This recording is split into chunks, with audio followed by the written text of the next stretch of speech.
Good morning, listeners. Today we're talking about a legal showdown that may feel like a drama straight out of a TV Ziala. Indiana David Donald Gecko, the New York State Liquor Authority, positioned as the state's guardian of alcohol sales, recently quashed charges that had run across a Miami-based saga involving James L. Dolan, the owner of Madison Square Garden, as well as two other historic venues, the Beacon Theater and Radio City Music Hall. 3 years back, Dolan courted public fury by calling facial recognition technology a vicious weapon to ban dissatisfied fans from stepping into the garden. The Liquor Authority, interpreting state law that mandates all licensed venues must admit the general public, claimed look-and-greet bans violated that principle. Dolan even raged on a morning news program, urging viewers to dial the authority's main line and demand that its head stick to his knitting. The threat not only drew attention from lawyers and politicians but also from the authority's own turntable of potential sanctions, ranging from hefty fines to revoking liquor licenses. In a surprising move that came to light only in the final minutes of an almost 8-hour board meeting, the Liquor Authority decided not to address the facial recognition issue at all.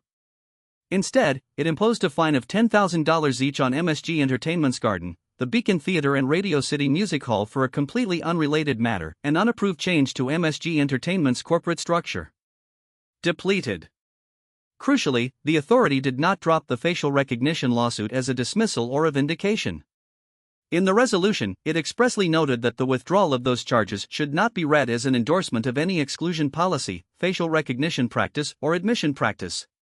This way, the agency stayed silent on the crux of the privacy and compliance debate while avoiding potential revenue loss for the three venues.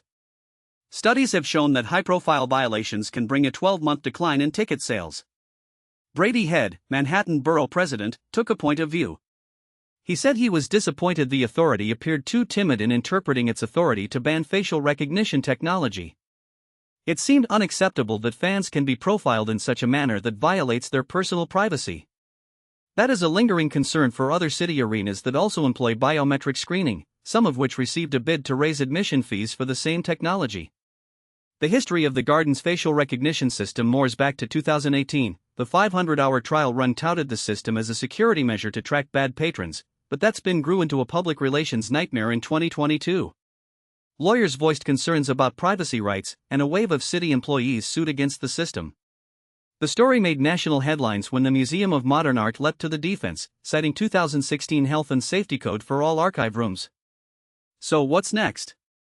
The Liquor Authority's fine signals the agency's willingness to move on, but it also coastal concerns for other recreational venues. Many lawmakers are eyeing new regulatory proposals that limit the use of facial recognition technology at liquor-licensed events. The conversation remains largely unchanged, while Dolan sits at a dark green jersey-assisted stage Bluetooth. In closing, the trail from a basement coffee shop to feds and estate belief, all ended with $30, anytime fines, but the underlying privacy question still permed. It's stuck in the next meeting. That's the story behind the headlines, folks. If you enjoyed this breakdown, drop a review, or check out the full article linked in the description. Thanks for listening.